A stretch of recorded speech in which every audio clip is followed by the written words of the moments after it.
Bonjour à tous. Vous écoutez actuellement les prédications de l'Arche de l'Éternel à Anvers, Église de Dieu en Belgique. Nous espérons que cette parole vous bénira. Que Dieu vous bénisse.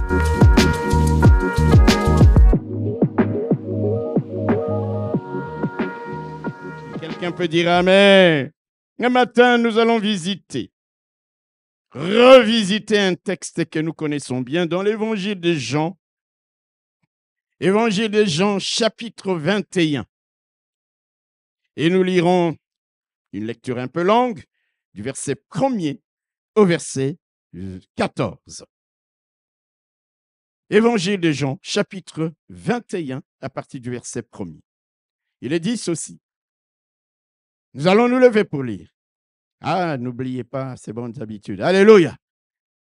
Vous savez, lire, ce n'est pas juste comme une petite formalité. Quand on dit que nous lisons, c'est-à-dire tu lis de telle manière que déjà, ce que tu es en train de lire, tu l'entendes, que ça t'imprègne. Alléluia. Alléluia. Vous savez comment, quand nous étions encore élèves ou étudiants, pendant la période des blocus, la meilleure façon de bloquer, c'était de parler à haute voix. Tu pars dans un parc et tu étudies ton cours et tu parles, tu lis, tu déclares et ça s'imprègne en toi et ça s'inscrit en toi. C'est comme ça que nous devons toujours lire la parole de Dieu. Nous allons lire donc Jean chapitre 21 à partir du verset 1er. Allons-y, 1, 2, 3. Après cela, Jésus se montra encore aux disciples sur les bords de la mer de Tibériade. Et voici de quelle manière il se montra. Simon-Pierre, Thomas, appelé Didyme, Nathanaël de Cana en Galilée, les fils de Zébédée et 2 autres disciples de Jésus étaient ensemble. Simon-Pierre leur dit, « Je vais pêcher. » Ils lui dirent, « Nous allons aussi avec toi. » Ils sortirent et montèrent dans une barque, et cette nuit-là, ils ne prirent rien. Le matin étant venu, Jésus se trouva sur les rivages, mais les disciples ne savaient pas que c'était Jésus. Jésus leur dit, « Enfants, n'avez-vous rien à manger ?» Ils lui répondirent, « Non. » Il leur dit, « Jetez le filet du côté droit de la barque et vous trouverez. » Ils le jetèrent donc et ils ne pouvaient plus le retirer à cause de la grande quantité de poissons. Alors les disciples que Jésus aimait dit à Pierre, « C'est le Seigneur. » Et Simon-Pierre, dès qu'il eut entendu que c'était le Seigneur, mit son vêtement et sa ceinture, car il était nu, et se jeta dans la mer. Les autres disciples vinrent avec la barque, tirant le filet plein de poissons, car ils n'étaient éloignés des terres que d'environ 200 coudées. Lorsqu'ils furent descendus à terre, ils virent là des charbons allumés, du poisson dessus et du pain. Jésus leur dit, « Apportez des poissons que vous venez de prendre. » Simon-Pierre monta dans la barque et tira à terre le filet plein de 153 grands poissons. Et quoi qu'il y en eût tant, le filet ne se rompit point. Jésus leur dit, « Venez manger. » Et aucun des disciples n'osait lui demander, « Qui es-tu ?» sachant que c'était le Seigneur. Jésus s'approcha, prit le pain et leur en donna. Il fit de même du poisson. C'était déjà la 3e fois que Jésus se montrait à ses disciples depuis qu'il était ressuscité des morts. Dites Amen. Le thème du message de ce matin, je l'ai intitulé « Des surprises à surprises ». Alléluia. Des surprises à surprises. Après une nuit de pêche infructueuse, un groupe de 7 disciples, alléluia, va aller de surprise à surprise au petit matin. La nuit, c'était l'échec. Mais au petit matin, ils vont aller de surprise à surprise. La première surprise, c'est quand ils ont fini de travailler et qu'ils n'ont rien pris. Ils étaient encore au large et au loin, ils voient un inconnu qui était sur le rivage. Un inconnu sur le rivage. Ils étaient éloignés du rivage d'un certain nombre de coudées. Et là, cet inconnu s'adresse à eux en disant « Enfants », dans d'autres versions on dit « Amis, n'avez-vous rien pris ?» Ils étaient au loin et ils ont dit « Non, nous n'avons rien pris ». Alléluia. Alléluia. J'aime les disciples du Seigneur. Malgré cette nuit infructueuse, ils répondent à un inconnu comme s'ils le connaissaient. Certaines personnes, lorsqu'il est dans une situation pareille, il peut même mal te répondre. Qu'est-ce que j'ai à voir avec toi? Pourquoi me demandes-tu si j'ai attrapé du poisson? Tu crois que je suis venu ici travailler pour toi? Les disciples ne connaissent pas cet inconnu, mais dans leur discours, dans leur langage, alléluia, il y a toujours cette dimension de courtoisie. Ils disent amablement non. Alléluia. Je me rappelle une fois, je suis allé en Afrique. Je suis allé visiter une église, l'une de nos églises. Et quand je suis arrivé à l'entrée de l'église, j'ai vu une jeune fille en train de prier, de prier. Je m'approche d'elle et ne voulait pas me parler comme pour me dire, toi, reste où tu es, ne me parle pas. Et puis, je suis allé, j'ai vu quelqu'un, je lui ai dit, est-ce que je peux parler au pasteur? Et puis, la personne me dit, toi, toi, tu veux parler au pasteur? On ne parle pas au pasteur comme ça ici, hein? Tu es qui? Assis-toi d'abord. Et je vous dis, et je m'assois. Il me dit ici, nous sommes la Nouvelle Jérusalem, patati patata, notre... Et il m'explique tout. Il m'explique. Tu as compris? J'ai dit oui, mais je voulais voir les pasteurs. Il dit non, on ne voit pas les pasteurs comme ça. Il faut un rendez-vous. Alors à la fin, j'ai dit à la personne, je suis le bishop, de l'église de Dieu. Il dit, vous êtes bishop? Ah, attendez, le pasteur, je vais aller avertir le pasteur. Frères et sœurs, tu ne sais pas à qui tu parles un jour. Sois courtois. Je lui ai dit, oh, je vais dire au pasteur que tu reviennes prêcher. J'ai dit, non, voyez, savoir parler. Je regarde souvent l'émission Patron Incognito. Vous n'avez jamais vu ça? Ils lui disent, non, nous n'avons rien pris. Et puis cet inconnu leur dit, au loin il crie en leur disant, écoutez mes amis, écoutez les enfants, alléluia.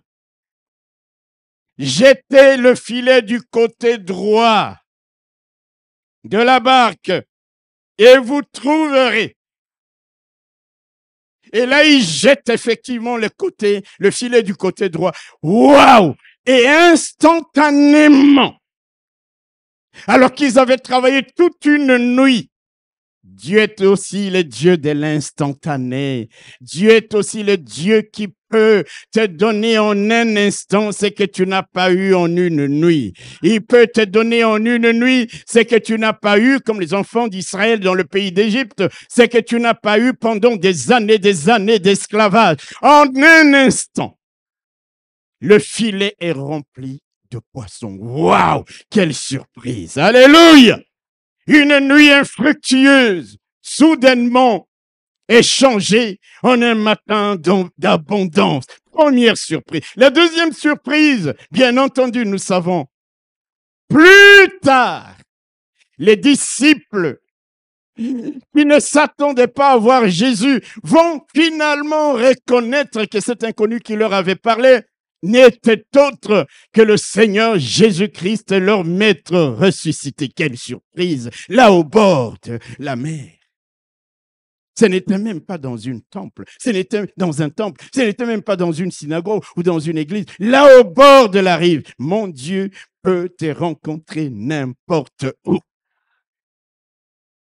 Troisième surprise de ce matin-là, c'est que la quantité de poissons qu'ils avaient pris dans le filet était énorme, tellement énorme que les disciples s'imaginaient que le filet allait se rompre, mais le filet ne s'était pas rompu parce que Dieu qui avait donné, le Seigneur qui avait permis que cette pêche se fasse, savait calculer la résistance des filets par rapport à la quantité de poissons. Quelqu'un n'a pas dit Amen.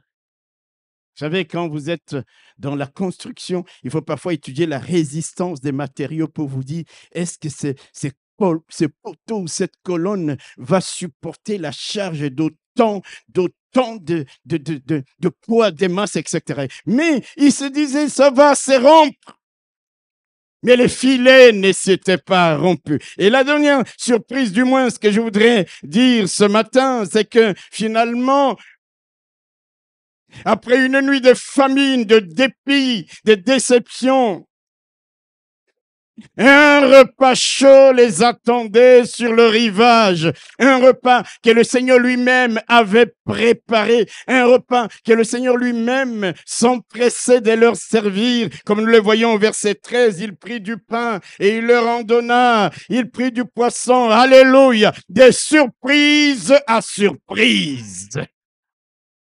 Mon frère, ma sœur, il se pourrait que ces derniers temps, tu sois en train de traverser une période de frustration, une période d'insatisfaction, une période d'échec, une période de non-réussite, une période de nuit infructueuse. Tout tourne mal. Rien ne va dans le sens de tes objectifs. Rien ne va dans le sens des résultats que tu as désiré obtenir. Ton filet est vide. Tes efforts sont vains. Si c'est le cas, je suis venu ce matin te dire que ton Dieu est capable de changer en un instant tes pleurs en chants d'allégresse.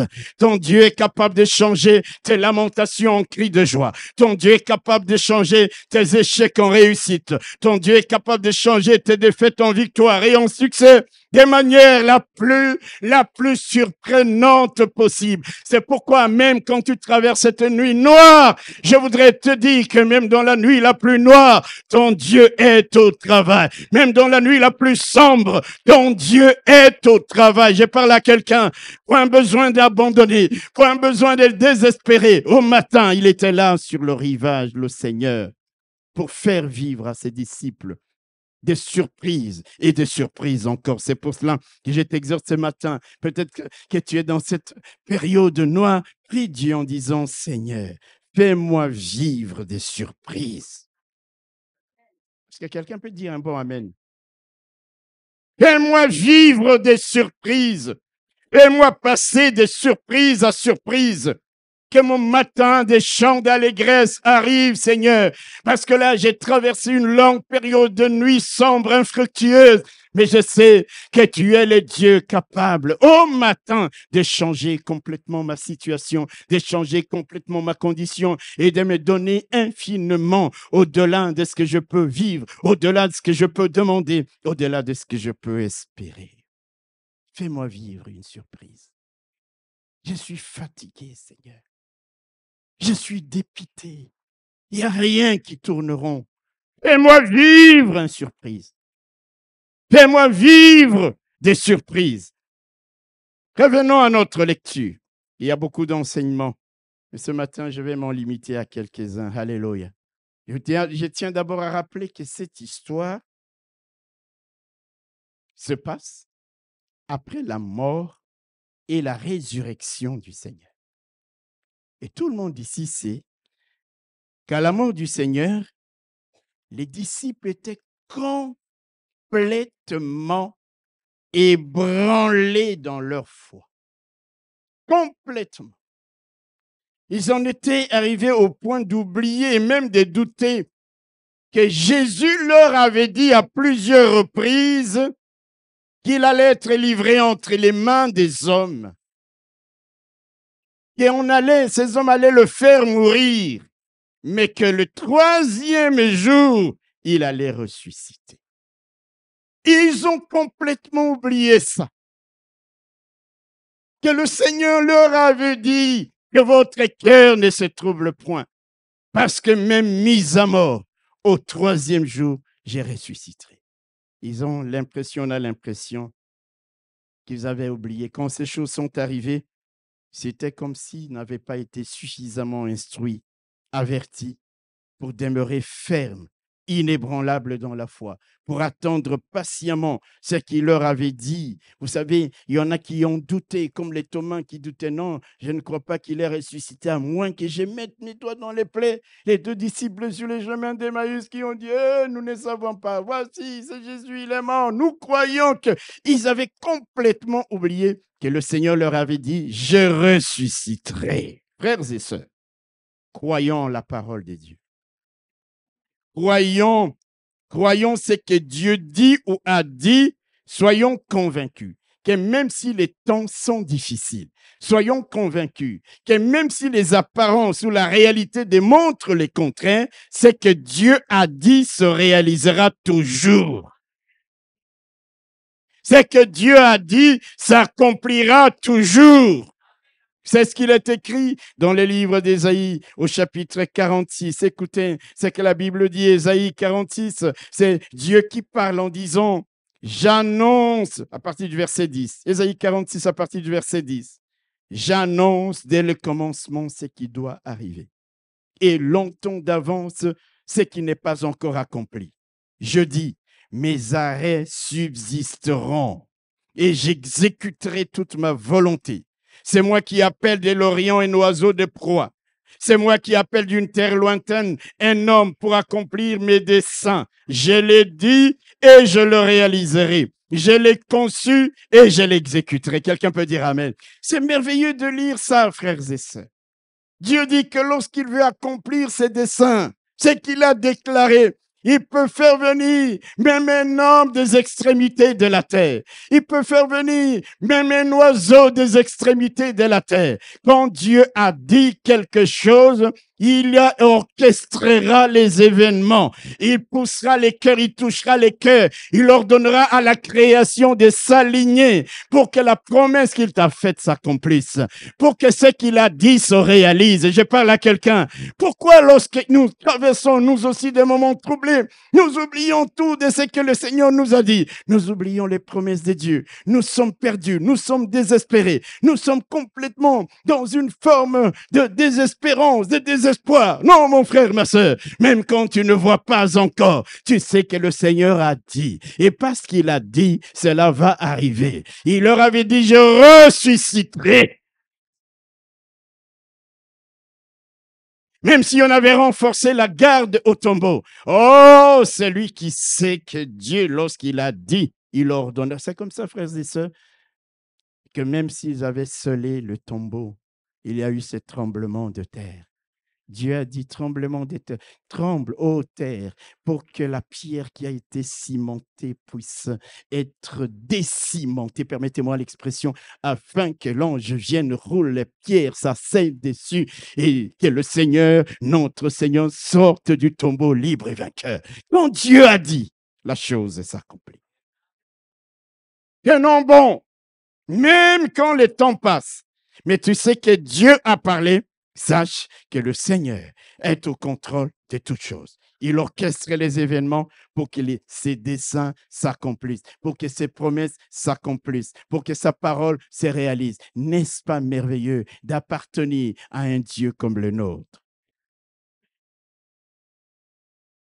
Après la résurrection, le Seigneur commence donc à donner les preuves de sa résurrection à ses disciples.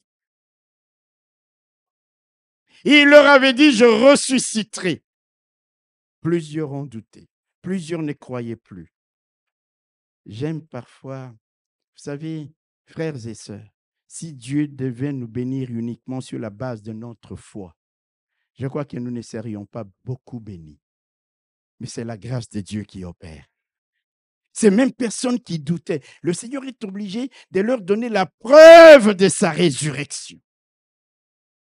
Il dit, malgré votre doute, je vais vous montrer que je suis effectivement ressuscité, que la parole que je vous avais donnée, elle est vraie, que ce que je vous ai dit s'accomplit. Et la première fois, la Bible nous dit dans Jean chapitre 20 que les disciples étaient dans une chambre haute. Et ils avaient fermé portes et fenêtres. Ils avaient barricadé tout par crainte qu'ils avaient des Juifs, parce que les Juifs considéraient les disciples du Seigneur comme étant des gens qui appartenaient à une secte. Et quand le Seigneur est mort, ils avaient peur. C'est disons, qu'est-ce que nous allons devenir? Ils s'étaient barricadés. Jean chapitre 20. Et la Bible nous dit, quand vous lisez ce texte, alléluia, quand vous lisez Jean chapitre 20, le verset 19 à 21, il est écrit ceci. Le soir de ce jour, qui était le premier jour de la semaine, les portes du lieu où se trouvaient les disciples étant fermées à cause de la crainte qu'ils avaient des Juifs, Jésus vint, se présenta au milieu d'eux et leur dit, la paix soit avec vous. Et quand il eut dit cela, il leur montra ses mains et son côté. Les disciples furent dans la joie en voyant le Seigneur. Alléluia. Je voudrais vous faire remarquer quelque chose d'extraordinaire dans ce passage. Comme je l'ai dit, toutes les portes et fenêtres étaient barricadées. Personne ne pouvait rentrer là où étaient les disciples. Mais tout d'un coup, le Seigneur se présente au milieu d'eux. Comme pour dire, mon frère, ma sœur, le Seigneur n'est pas limité par ce qui limite l'homme. Ton Dieu n'est pas limité par ce qui limite l'homme. Jésus n'est pas limité par le temps. Jésus n'est pas limité par l'espace. Jésus n'est pas limité par les barrières humaines, par les obstacles que l'on peut construire autour de toi. Rien ne peut l'empêcher de venir te sauver, de venir te secourir, de venir te visiter ou te tirer d'affaire. Même dans les lieux les plus sécurisés, là, ils étaient fermés complètement. Mais le Seigneur se trouve au milieu d'eux. Dites Amen. Que tu sois dans une prison haute sécurité, ton Dieu peut venir te visiter là-dedans. C'est comme Pierre, alléluia, lorsqu'il dormait entre les soldats, 4 militaires de 4 escouades. L'ange est venu. C'est comme Jean sur l'île de Patmos, prison de sécurité. Mais le Seigneur l'a visité pour lui donner des révélations. Ton Dieu n'est pas limité par le temps. Il n'est pas limité par les circonstances. Même dans la fournaise ardente, il viendra, comme dans le cas de Daniel. Même dans la fosse au lieu, il t'aura précédé pour te secourir. Les portes étaient fermées. Je parle à quelqu'un. Même dans les liens de la mort, dans le fond des eaux, dans les entrailles de la terre, rien ne peut constituer un obstacle infranchissable à ton Dieu. N'est-ce pas merveilleux de savoir que même si tu es seul quelque part, tu peux encore continuer à te dire, les hommes ne peuvent pas arriver ici, mais il y a un Dieu qui peut venir là. Il y a un Dieu qui va me visiter. Il y a un Dieu qui peut arriver là où je suis. Dit Amen. Ils étaient là. Et tout d'un coup, le Seigneur est au milieu d'eux. C'était la première apparition. Ils étaient dans la joie. Ce jour-là, la Bible nous dit que Thomas n'était pas avec eux. Alléluia. Quand ils ont dit à Thomas, nous avons vu le Seigneur, dit non. Mais ne savait-il pas, Thomas, que le Seigneur lui-même avait dit qu'il ressusciterait? Ses amis, la plupart de ses amis lui ont dit, le Seigneur, nous l'avons vu. Il dit, non, moi, je dois d'abord mettre mes doigts. Alléluia. Voir de mes propres yeux. Vous savez, parfois, on souligne beaucoup l'incrédulité de Thomas. On dit, oh, il n'a pas cru. Mais laissez-moi vous montrer une dimension positive dans le caractère de Thomas. Vous savez, il y a des gens qui racontent des choses qu'ils n'ont pas vues. Ils n'ont pas été témoins oculaires. Je parle à quelqu'un. Et quand il te parle, c'est comme s'il a vu ça. C'est comme s'il était là. Il peut raconter des choses qu'il a juste entendu, quelqu'un qui a peut-être déformé l'information. Le côté positif, c'est de dire, peut-être parce que j'étais pas là. Thomas, il dit, moi, je veux être là, je veux voir, je veux vivre. Frère, est-ce que tu n'es pas déçu? Tu as entendu un ragot, un potin, une rumeur, que tu vas commencer à amplifier comme si tu avais été témoin direct de l'événement. Jésus est appelé le fidèle témoin. Alléluia. Quand tu veux être un fidèle témoin, c'est celui qui dit ce qu'il a vu. C'est celui qui a été là où s'est passé l'événement. Et alors, Thomas, il dit, non, moi, non, je dois voir. Et puis, dans ces mêmes lieux, une deuxième fois, alléluia, le Seigneur vient fermer, barricader. Le Seigneur arrive encore une fois de plus. Alléluia. Il arrive là-bas. Et il se montre à Thomas, il dit, Thomas, ne sois pas incrédule. Je suis là, crois. Je suis effectivement ressuscité. Je suis ressuscité. Alléluia. Il s'est montré. Et là, dans le texte que nous venons de lire, Jésus s'apprête à se montrer une troisième fois. Vous allez remarquer que les premières apparitions du Seigneur, lorsqu'il s'est manifesté à eux dans la chambre haute, ils étaient en Judée, à Jérusalem. Maintenant, il veut se révéler à eux également en Galilée. Vous vous rappelez, lorsque les femmes sont allées au tombeau le matin, Jésus leur avait dit, allez dire à mes disciples, alléluia, je les précède en Galilée, c'est là qu'ils me verront encore. Là, le Seigneur va se présenter à eux une troisième fois. Et dans notre texte de ce matin, est-ce que quelqu'un peut m'aider à dire amen?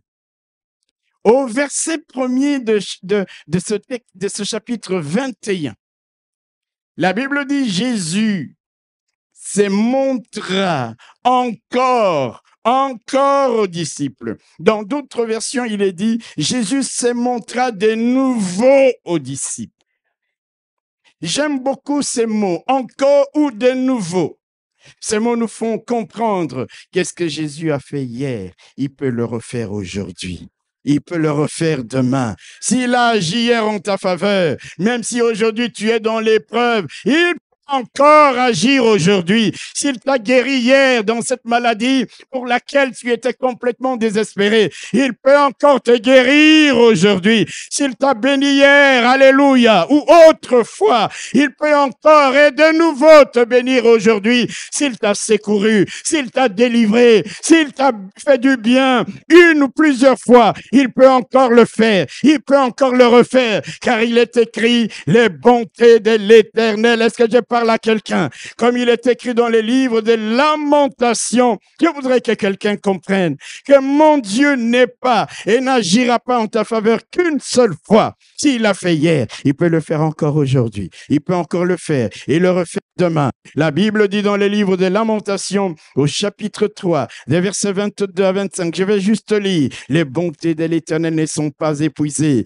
Ses compassions ne sont pas à leur terme. Elles se renouvellent chaque matin. Oh, que ta fidélité est grande. L'Éternel est mon partage, dit mon âme. C'est pourquoi je veux espérer en lui. L'Éternel a de la bonté pour qui espère en lui. Pour l'âme qui le cherche, il est bon d'attendre en silence le secours de l'Éternel. Encore, de nouveau, il est bon d'attendre en silence. Pas dans l'agitation, pas dans les inquiétudes, pas dans les soucis, pas dans le désespoir, mais d'attendre en silence. Tu t'es dit, il a agi hier, il agira encore. Il leur était déjà apparu 2 fois. Mais ici, dans notre texte, il nous est dit Jésus devait encore se manifester à eux. Après cela, Jésus se montra encore aux disciples. Il y a des moments où tu pries et tu dis, Seigneur, tu as fait ceci ou cela dans ma vie. Je me rappelle de ce que tu as fait au jour d'autrefois. Je viens au-devant de toi. Je sais que tu es le Dieu dont les bontés ne sont point épuisées. Seigneur, alléluia, fais-le encore. Fais-le de nouveau.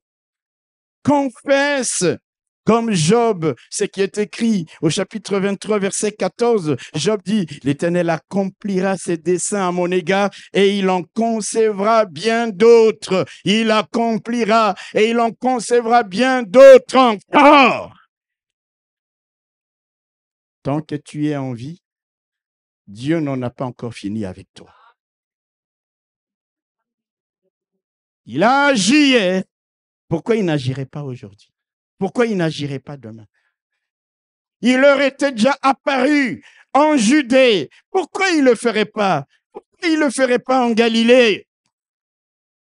Mon Dieu, il est le Dieu de toute la création. Dites Amen. Il est le Dieu de toute la création. Il leur avait dit, c'est là en Galilée que vous me verrez. Et là, dans notre histoire, les disciples sont en Galilée, effectivement. Mais les jours passent et le Seigneur ne leur apparaît pas. Ils commencent peut-être à s'impatienter. Ils trouvent le temps long. Ils se disent, mais nous devons nous occuper. Et puis Pierre, leur chef, il dit, moi je vais aller à la pêche. Rappelez-vous que lorsque Jésus les avait rencontrés, ils étaient des pêcheurs. Et Jésus leur avait dit quoi? Je ferai de vous des pêcheurs d'hommes. Ils ont laissé tout leur filet, ils ont tout abandonné. Ils ont suivi Jésus. Jésus est mort, ressuscité, ils doutent, tout ce que nous venons de dire. Ils sont à Galilée où le Seigneur leur avait dit, je vous précède en Galilée, vous me verrez là-bas. Et puis ils trouvent le temps long. Et puis ils disent quoi? Pierre, il dit, moi je vais retourner à mon ancien boulot. Je voudrais dire à quelqu'un, ne retourne pas à ce que tu as vomi. Je voudrais dire à quelqu'un, est-ce que quelqu'un peut dire Amen? Ne retourne pas au filet que tu avais abandonné pour suivre le Seigneur. Et puis là, Pierre, il dit, je vais aller pêcher. Et tous les autres, même des gens qui n'étaient pas des pêcheurs, des gens comme Thomas, les surnommés les jumeaux, Didyme. Je ne sais pas pourquoi on les surnommait les jumeaux. Je ne sais pas. Un jour, je demanderai au Seigneur quand nous serons au ciel. Vous savez, il y a des gens qui ont cette capacité à influencer les autres. Alléluia. Et les autres suivent comme ça. Dans la vie, il faut parfois avoir un peu de personnalité, de caractère. La seule personne que vous pouvez suivre les yeux fermés, c'est Jésus. Il y a des gens que tu vas suivre, mais qui vont t'abandonner quelque part. Toi, tu peux te noyer, mais lui, il est passé. Pour toi, tu auras honte, mais eux n'auront pas honte parce que la notion de la honte ne les effleure même pas. Pierre, il dit, je vais aller pêcher. Tout le monde autour de lui. Et Nathanaël, les Thomas, ces gens-là.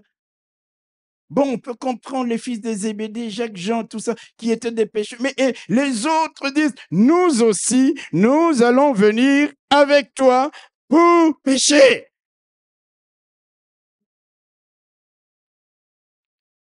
Alléluia.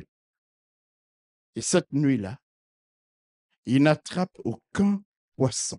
Ils étaient pourtant au lieu du rendez-vous, en Galilée.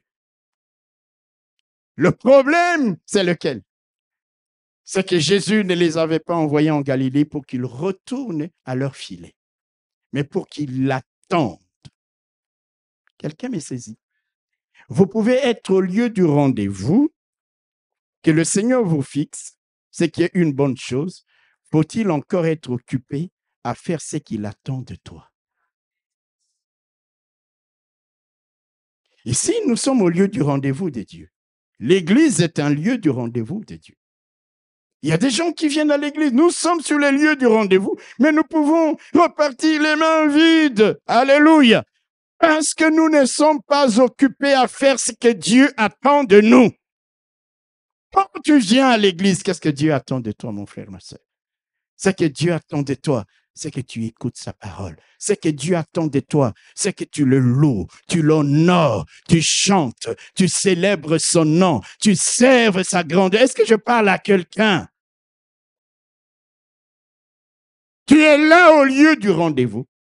Mais tu ne fais rien, tu ne fais pas ce que Dieu attend que tu fasses. Même pour chanter, pour toi, c'est tout un problème. Même pour louer le nom de ton Dieu, c'est tout un problème. Oh, si les gens pouvaient comprendre que sur les lieux du rendez-vous, il faut que le Seigneur, lorsqu'il vient, il attend que nous le louions. Nous sommes là en train de le louer. Nous sommes là en train de le célébrer. Lorsqu'il est le temps de l'offrande, nous venons pour l'honorer avec nos biens. Eh bien, nous sommes en train de faire ce qu'il attend de nous. Alors, Dieu sera réjoui, se réjouira en nous. Alléluia. Et là, ils étaient en Galilée. Mais aucun petit poisson, parce que le Seigneur ne leur avait pas dit, rentrez, retournez à vos filets, à vos barques, allez faire la pêche. Durant toute la nuit, ils ne prennent rien. Et c'est là que je voudrais avancer un peu. Ils arrivent au petit matin, et Dieu dans sa bonté. C'est pourquoi je disais au début, je prie que le Seigneur vous accorde sa grâce. Parce que quand la grâce opère, malgré tes fautes, malgré mes fautes, malgré mes erreurs, vous savez, il y a beaucoup de gens qui se battent dans leur vie comme si tout ce dont ils ont besoin, ils l'auront par leur propre force ou par leur mérite. Oh, nous devons prier. Oh, nous devons servir le Seigneur. Oh, nous devons faire ce que nous devons faire. Mais quand nous avons fait toutes ces choses-là, la Bible dit que nous n'avons été que des serviteurs inutiles. Compte plus sur la grâce de Dieu que sur tes efforts. Petit matin, c'est alors qu'arrive cet inconnu, qu'il voit cet inconnu au loin. Alléluia. Alléluia. Je vais lire les versets 5 à 6. L'inconnu les voit. Jésus, c'était aussi un grand philosophe. Croyez-vous que Jésus ne savait pas que les disciples n'avaient rien attrapé? Si. Même ceux qui ont étudié la philosophie connaissent ce qu'on appelle la maïeutique, c'est-à-dire c'est une manière de poser la question à quelqu'un pour que lui-même se rende compte de la réponse, parce que je parle à quelqu'un, que lui-même apprenne à partir de ses réponses, comprenne la vérité. Jésus savait qu'il n'avait rien attrapé. Et le matin, il leur dit, « Amis, n'avez-vous rien à manger ?» Ils lui répondirent, « Non. » Il leur dit, « Jetez le filet du côté droit de la barque. » Je reviendrai sur ce verset une prochaine fois. Il y a des gens qui sont en train de pêcher du mauvais côté. Il faut pêcher du bon côté. Pour faire la pêche miraculeuse, ne pêche pas du mauvais côté. Je t'expliquerai ce que ça veut dire que pêcher du mauvais côté. Mais ce n'est pas le but aujourd'hui. Jetez le filet du côté droit de la barque et vous trouverez. Ils le jetèrent donc et ils ne pouvaient plus le retirer à cause de la grande quantité de poissons. Écoutez bien. Alors, le disciple que Jésus aimait, c'est qui? C'est Jean. C'est pourquoi nous lisons les livres de Jean. Il ne veut pas se nommer. Il se cache derrière les disciples que Jésus aimait. Quelqu'un m'a dit un jour, donc Jésus n'aimait pas Pierre, Jésus n'aimait pas Nathanaël, Jésus n'aimait pas André. Je lui ai dit, frère, Jésus aimait tout le monde. Si toi-même tu ne déclares pas que Jésus t'aime, n'attends pas forcément que quelqu'un d'autre le dise. Je sais, moi, que Jésus m'aime. Le disciple que Jésus aimait, voyant cela, il dit à Pierre, c'est le Seigneur. Vous me suivez? Et Simon, dès qu'il eut entendu que c'était le Seigneur, mit son vêtement et sa ceinture, car il était nu. Dans les versions les plus amplifiées, dans d'autres versions, on dit il avait enlevé sa tunique, sa belle tunique pour le travail. Il était en petite culotte, il avait enlevé. Il dit, bon, je suis venu travailler, ma belle tunique ne doit pas se tromper, ne doit pas se mouiller, je la mettrai après le travail quand j'aurai du poisson. Mais quand Jean lui dit, c'est Jésus, il prend cette tunique qu'il avait mise de côté pour qu'elle ne soit pas trempée. Il s'habille, il met sa ceinture et il saute dans l'eau. Alléluia. Est-ce que vous me suivez? Jean voit l'énorme quantité de poissons. Quand il voit ça, il réfléchit. De la nuit, le moment le plus favorable, nous n'avons rien eu. Cet inconnu dit, jetez le filet à droite. Nous le faisons. Et nous attrapons autant de poissons. Jean, voyant cela, il affirme avec certitude. Il affirme avec conviction, avec force, que cet inconnu-là ne peut être que le Seigneur, parce que lui seul a la connaissance exacte, la connaissance la plus précise de là où il faut jeter les filets. Lui seul a le pouvoir surnaturel de donner une prise aussi abondante. Jean se dit, j'ai vu dans ma vie des pécheurs. Non, je n'ai jamais vu ça. Cet homme-là, il a dit, c'est à droite, pas à gauche, pas devant, pas derrière. Il ne peut être que Jésus. Il ne peut être que celui qui a la connaissance de toutes choses. Cette quantité de poissons, ça ne peut pas venir au hasard. Il se tourne vers Pierre et dit, Pierre, je t'ai dit, cet inconnu-là, c'est Jésus, c'est Jésus, c'est Jésus. Alléluia. Jean, il dit à Pierre, cet inconnu-là, c'est Jésus. Il dit, Pierre, rappelle-toi, avant sa mort, nous avons aussi travaillé toute la nuit. Nous n'avions rien pris. Là, nous sommes dans Luc au chapitre 5. Il est venu, il a dit, jetez vos filets pour pêcher. Et nous avons jeté. C'est le même miracle. C'est le remake du miracle d'avant la résurrection. Je t'assure, Pierre, cet inconnu-là, c'est qui? C'est Jésus. Frère, sœur, ton Dieu. Alléluia. Ton Dieu est un Dieu dont la marque des fabriques, dont l'empreinte, dont la signature est inimitable. Inimitable. Est-ce que je parle à quelqu'un?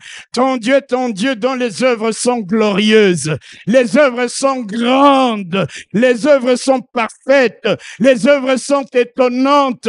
Je peux te dire que tu as affaire non pas à une idole ou à un morceau de bois mort, tu as affaire à un Dieu dont les œuvres sont celles que nulle autre créature dans les cieux, sur la terre ou sous la terre ne peut faire.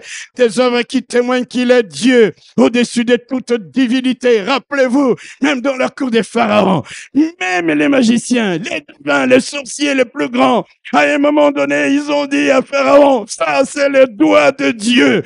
Nous avons opéré des miracles comme Moïse, mais nous en sommes arrivés à un point où le Dieu de Moïse a une empreinte, une signature que nous ne pouvons pas imiter. Ça, c'est le doigt de Dieu. Il y aura des choses dans ta vie. Je parle à quelqu'un. Ils ne seront pas l'œuvre des hommes lorsque tu les verras, lorsque Dieu agira, parce qu'il agira.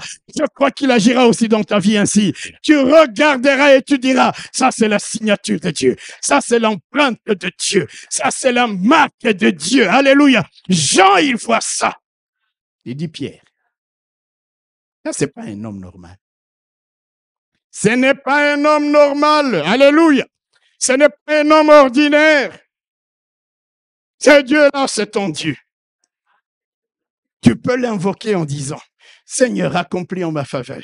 Accomplis en ma faveur des choses que l'œil n'a point vues, que l'oreille n'a point entendu, des choses qui ont la signature. Accomplis dans ma vie des œuvres qui ont la marque inimitable de Dieu. Seigneur, je sais que tu peux, parce que tu es le Dieu des grandes œuvres, parce que tu es le Dieu des choses étonnantes. Jean, il les regarde, il dit non. C'est lui-là. Alléluia. Frère, est-ce que tu reconnais parfois les œuvres de Dieu dans ta vie? Pendant la période de Covid, les gens ont vu la main de Dieu. Et je vais vous montrer la différence avec nous et Pierre.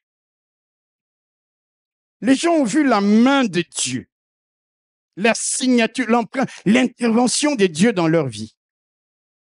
Mais non, rien que cette période de Covid, il y a encore plein de témoignages dans ta vie que tu as vus. Il y a des gens à cette époque qui m'appelaient pour me dire, pasteur, si Covid passe, pasteur, non. Si les églises ouvrent, Seigneur, ce qui me disait, pasteur, moi, l'église, je crois que je viendrai dormir là-bas. Hello, hello. Et quelques temps après, ils ont oublié ce que Dieu a fait pour eux. Père, reconnais les œuvres de Dieu dans ta vie. Rappelle-toi de ses bienfaits, de ses miracles d'autrefois. Vois l'empreinte et la signature de Dieu. Alléluia. Et quand Jean a dit ça à Pierre, regardez là où je veux en venir. Pierre fait quoi? La Bible nous dit que Pierre s'est jeté dans l'eau. Dans la version française, je ne sais pas pourquoi on a traduit ça comme ça. Dans la version anglaise notamment, on dit ceci. Je vous lis. Lorsque Simon, Pierre, apprit que c'était le Seigneur, écoutez bien, il enfila sa tunique car il s'était déshabillé pour le travail. Il sauta dans l'eau et nagea jusqu'au rivage. Voilà ce qui est écrit dans la version anglaise. Un homme qui était venu travailler toute la nuit pour avoir du poisson. Tout d'un coup, la barque est pleine de poissons. Et on lui dit, cet homme-là, c'est Jésus. Il a le choix maintenant entre quoi? Rester dans la barque avec ses bénédictions ou laisser la barque pleine de poissons pour aller vers l'auteur de ses bénédictions. Je parle à quelqu'un, il a le choix. Il se dit, je fais quoi? Mais il n'hésite pas. Il est béni de cette bénédiction qu'il a cherchée toute la nuit. Il dit pour moi, alléluia, ces bénédictions ne valent pas plus que cet inconnu, c'est Jésus qui m'a permis de les avoir. Je ne reste pas dans la barque. Je ne reste pas avec les poissons. Écoute André et Thomas, si vous allez rester, moi j'enfile ma tunique et je nage vers le rivage, vers celui qui a ordonné aux poissons d'entrer dans nos filets. Si vous ne venez pas, moi comme au jour où il y avait la tempête, je suis sorti de la barque et quand il m'a dit, Pierre, viens, vous êtes resté dans la barque, mais moi je suis sorti de la barque. Aujourd'hui encore, la bénédiction est là. Les poissons sont là. Le filet est plein de poissons. Mais ça, c'est rien encore. Être dans la présence de poissons, c'est rien encore. Je veux nager vers Jésus. Je nage vers les rivages. Je vais vers celui qui m'a donné. Je vais vers Jésus. Je vais au-devant de lui. Je veux me retrouver dans sa présence. Peu importe si ce que j'ai cherché toute la nuit va rentrer dans l'eau. Je m'en moque, je m'en fous. Pour moi, le plus important, c'est mon Seigneur ressuscité. C'est mon Jésus. Il a dit, allez en Galilée. Il est là. Les poissons n'ont plus tellement d'importance. Je nage vers Jésus. Je nage vers Jésus. Je nage vers Jésus. Il arrive là-bas. Il dit, ma tunique, et j'ai dit, je ne vais pas la mouiller. Je m'en fous de cette tunique. Je vais la mettre et la mouiller. Je vais plonger avec dans l'eau. Ça n'a pas autant d'importance que d'être dans la présence du Seigneur. Et il nage vers Jésus. Et il nage vers Jésus. Et quand il arrive là, surprise, il y avait déjà le poisson, il y avait déjà le pain, il y avait déjà tout préparé. Est-ce que je parle à quelqu'un? Frère, sœur, combien de gens, les bénédictions les sont éloignées de Jésus?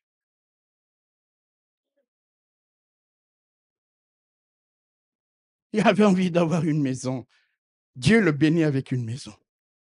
Le dimanche, frère, est-ce que tu ne peux pas laisser un instant? D'ailleurs, vous aurez remarqué, quand Jésus, les autres disciples viennent, Jésus dit à Pierre, va les aider à tirer encore les bateaux. Il ramène le poisson vers le rivage. Aucun poisson ne s'était perdu. Mais ce jour-là, Pierre s'est distingué en montrant, je vais tout abandonner pour mon sauveur.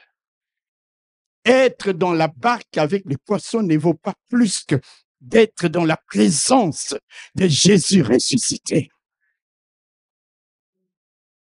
Ma tunique de valeur que j'avais mise de côté pour qu'elle ne soit pas trempée ne vaut pas plus que le fait que je me trouve couvert de la tunique de la grâce de Dieu. C'est pourquoi il l'a enfilé. Et la Bible en anglais dit, il nagea vers le rivage. Alléluia. Alléluia. Pierre n'hésite pas, je le rappelle, à abandonner les bateaux pleins de poissons, pleins de bénédictions. Il n'hésite pas à plonger dans la mer avec sa belle tunique pour aller à Jésus. Mon frère, ma sœur, est-ce que Jésus dans ta vie est la personne la plus importante pour laquelle tu peux laisser ta maison, tes biens, les bénédictions que tu as recherchées, lorsqu'il est là et tu dis non, tout le reste peut attendre. Tout le reste, si ça va couler, c'est pas mon problème. Je vais vers Jésus. Je vais vers Jésus. Il a nagé. Qu'est-ce qui est plus important? Venir auprès du Seigneur ou rester loin avec les bénédictions reçues? Nous soucier de notre belle tunique ou la mouiller ou plonger avec dans l'eau pour aller auprès du Seigneur. Pierre abandonne tout pour se rapprocher de Jésus. Vous savez ce qu'il est écrit dans le livre de Marc? Jésus avait dit à ses disciples, il n'y a personne parmi vous qui ayant, alléluia, Marc chapitre 10, si vous lisez ça, le verset 29, Jésus répondit, je vous l'ai dit en vérité, il n'est personne qui, ayant quitté à cause de moi et à cause de la bonne nouvelle, sa maison ou ses frères ou ses sœurs ou sa mère ou son père ou ses enfants ou ses terres ou ses poissons ou sa barque ou ses filets, ne reçoivent au centuple. Présentement dans ces siècles-ci, des maisons, des frères, des sœurs, des mères, des enfants et des terres avec des persécutions et dans les siècles à venir, la vie éternelle. Quand nous apprenons à laisser nos barques, alléluia, pleines de poissons, nous allons trouver déjà d'autres poissons qui nous attendent, pour lesquels le Seigneur lui-même s'est occupé. Il dit, venez maintenant, mon cher, mon frère, que la bénédiction de Dieu ne t'éloigne pas du Seigneur. Est-ce que tu es prêt à nager vers Jésus? Le dimanche, frère, vous savez, c'est dans la présence du Seigneur que des grandes choses se font. Le vendredi, qu'est-ce que nous avons vu? Nous avons parlé de la verge d'Aaron. Comme je vous disais, les enfants d'Israël devaient sortir selon un ordre précis. Les tribus seraient regroupées. Dan, Issachar, et les Lévites, ainsi de suite. Et puis, il y a eu des discussions entre eux. Qui doit passer devant? Qui doit faire le lead dans notre marche vers la terre promise? Et Dieu dit à Moïse, demande au chef de chaque tribu de donner un bâton. Chaque tribu donne, le chef donne un bâton, un bâton, un bâton. Et ils écrivent leur nom. Ils écrivent le nom de chaque chef des tribus. Et il dit, sur les bâtons de la tribu des Lévites, donc des Lévites, qu'on écrive le nom d'Aaron. Et aller déposer ça où? Dans la maison de Dieu. Il dit, le bâton, la verge qui fleurira, appartenant à cette tribu, c'est cette tribu qui marchera devant le peuple, les enfants d'Israël, vers la terre promise. Et en une nuit, alléluia, nous l'avons vu le dimanche, qu'est-ce que je dis? Le vendredi. La Bible nous dit, le lendemain, lorsque Moïse entra dans la tente du témoignage, dans la maison de Dieu, dans la présence de Dieu, voici la verge d'Aaron, et pour la maison de Lévi, avait fleuri, elle avait poussé des boutons, elle avait produit des fleurs, elle avait produit des amandes mûres. En une nuit, un morceau de bois sec dans la présence de Dieu. Est-ce que je parle à quelqu'un? Moïse pouvait déposer les 12 bâtons chez lui, mais Dieu lui a dit, dans la maison maison de Dieu. Lorsque nous venons en ces lieux, les bâtons qui sont secs, qui n'ont point de racines, qui ne sont pas en contact avec l'eau, qui n'ont même pas de feuillage, peuvent fleurir en une nuit dans la présence de Dieu, peuvent porter de fruits mûrs dans la présence de Dieu. C'est pourquoi j'avais dit à quelqu'un, invite quelqu'un, dis à quelqu'un, viens vers Jésus, viens dans sa maison, courons dans la présence de Dieu, parce que dans sa présence, il y a d'innombrables délices, parce que dans sa présence, il y a des miracles extraordinaires qui vont se passer, même si ton bâton était complètement sec. Quand Dieu a mis le doigt sur toi, les bâtons vont pousser des bourgeons, les bâtons vont fleurir. C'est pour cela que Pierre, il dit, oh, peu importe la quantité de boissons dans la barque, celui-là, c'est Jésus. Je préfère être dans la présence de Jésus. Il met sa belle tunique et il nage, et il nage, et il arrive là. Oh, oh, oh, oh, il y a encore le poisson et le pain qui est déjà cuit. Et là, le Seigneur lui dit, va aider les autres. Les autres sont venus en retard. Voyez-vous, frères et sœurs, même Jean qui avait reconnu Jésus le premier n'a pas été le premier à être dans la présence de Jésus. Les premiers seront les derniers. Je parle à quelqu'un, il y a des gens qui te montreront le Seigneur et puis eux, ils resteront derrière. Mais toi, cours vers Jésus. Laisse tout parce que tu vas retrouver au centuple, parce que tu vas entrer dans une onction d'accélération, parce que ta verge qui était complètement sèche peut fleurir en une nuit dans la présence de Jésus.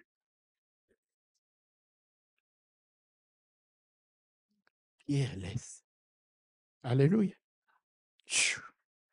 Avec sa tunique, sa belle tunique. Et il y a des gens ici, il est bien habillé, dis-moi. Louez le Seigneur. Frère, loue Dieu. Loue Dieu, dis Amen.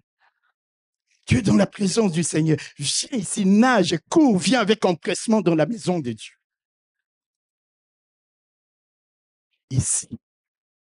Ici, quand nous venons ici. Ézéchias, lorsqu'il avait eu des problèmes, il est venu avec la lettre, il est allé avec dans son palais, il est venu avec dans la maison de Dieu. Pourquoi nous ne comprenons pas aujourd'hui? Nous regardons tout par Internet, même quand nous sommes en mesure de venir à l'église. Je vais suivre le culte par Internet. Ah bon? Et pendant que tu es là, tu prépares ton petit déjeuner, les morceaux de pain. Laisse ce pain, laisse ce poisson, cours dans la présence du Maître. Jésus s'est montré à eux de cette manière-là pour la troisième fois. Mais ce qui est fabuleux, c'est l'attitude de Pierre. Jean a reconnu Jésus, mais Jean n'a pas nagé vers Jésus. Prioritairement, il est resté auprès de tous les poissons qu'ils avaient attrapés. Alléluia. Non, vous n'avez pas dit un bon amen. Il y a des gens qui n'ont. Bénédiction Nangaï, Yamunu, Vormé, Fomi. Attends, laisse, nage vers le Seigneur. Viens dans la maison de Dieu. Et quand tu es ici, frère, je te dis la vérité, crois-moi, et que tu loues Dieu d'un cœur sincère, et que tu es à l'ouvrage de ce qu'il attend que tu fasses, tu es en train de mettre les crédits de bénédiction sur ta vie. Le moment viendra. Est-ce que je parle à quelqu'un? Où tu verras soudainement dans ta vie des fleurs qui poussent, des bourgeons qui poussent, des fruits qui mûrissent. Tu ne seras plus là que pour les récolter. Tu arrives sur le rivage et tu trouves que tout a déjà été prévu et préparé pour toi. Et tout cela a été fait pendant la nuit, la même nuit que durant laquelle toi tu n'avais rien. Jésus avait déjà péché pour toi, préparé pour toi, disposé pour toi. N'est-ce pas que c'est merveilleux, frères et sœurs, d'appartenir à un tel Dieu? Vers Jésus. Viens à Jésus, dans la maison de Dieu. Dépose ton fardeau. Ta tunique, c'est pas grave. Alléluia. Alléluia. Pierre a mis la tunique. Les autres là, même Jean, il attendait encore, mais lui, il est parti. J'aime bien Pierre parce qu'il savait nager. C'était un pêcheur. Alléluia. Ici, il y a des gens qui ne savent pas nager. J'en connais plusieurs. Nager, même mettre un peu les pieds dans l'eau, comme c'est tout un problème.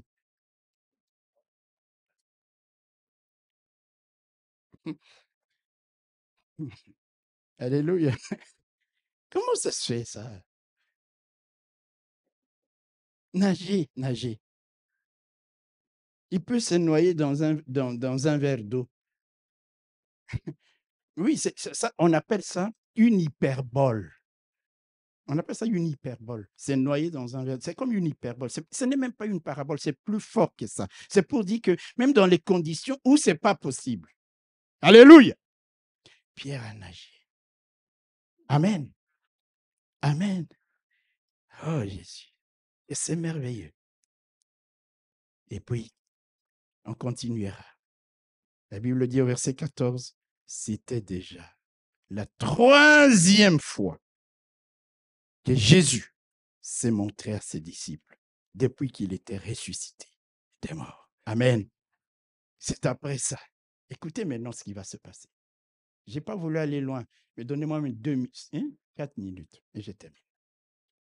Vous allez voir à partir du verset 15. Après qu'ils eurent mangé, Jésus dit à Simon. Jésus dit à qui? Jésus dit à Simon, Simon, fils de Jonas, m'aimes-tu plus que ne m'aime ceci? Ceci, c'était qui? Les autres. Jésus voit l'empressement de Pierre. Jésus comprend que c'est une personne capable de tout laisser par amour pour lui. Il va le choisir maintenant pour lui confier une grande responsabilité.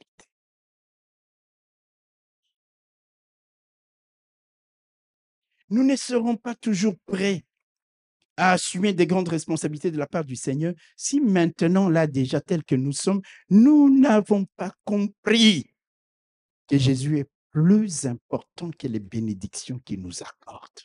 Qu'il est plus impérieux pour nous d'aller à lui, au risque de tout perdre, même alors que nous allons tout gagner. Simon, Pierre, fils de Jonas, m'aimes-tu plus que ne m'aime ceci? Il lui répondit, oui, Seigneur, tu sais que je t'aime. Jésus lui dit, paie mes agneaux, paie mes brebis. Et il lui dit 3 fois. C'est comme ça que c'est à ce même Pierre qui dira, sur cette pierre, je bâtirai mon église. Je te donne les clés du royaume, en sorte que ce que tu lieras sur terre sera lié dans les cieux. Ce que tu délieras sur terre sera délié dans les cieux. Alléluia. C'est ce Pierre qui est sorti, comme je l'ai dit, de la barque lors de la première pêche, lors de la tempête. Il dit, si c'est toi, Seigneur, ordonne que je vienne vers toi. Jésus lui dit, viens, Pierre.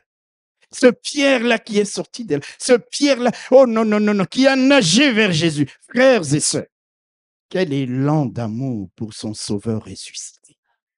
Il abandonne tout, mais il retrouve tout. Et je dirais plus, il retrouve plus. Pourquoi? Parce qu'il y avait déjà les poissons et les pains cuits. Et au-delà de ça, il y avait toute la barque qui a été ramenée avec les 153 poissons. Aucun poisson ne s'était perdu, échappé de leur filet. Comment voulez-vous que Jésus ne le regarde pas et dise, Simon Pierre, toi je te choisis pour paître mes brebis. Quand est-ce que nous allons nous aussi nous distinguer? M'aimes-tu plus que ceci? Il dit, oui Seigneur, tu le sais. Alors, paie mes brebis, paie mes agneaux. C'était la 3e fois que Jésus s'est montré. Jésus est ressuscité, frères et sœurs. Il est ce qu'il dit qu'il est. Si nous allons à lui, nous irons de surprise à surprise, de miracle à miracle, de gloire en gloire. Que Dieu vous bénisse.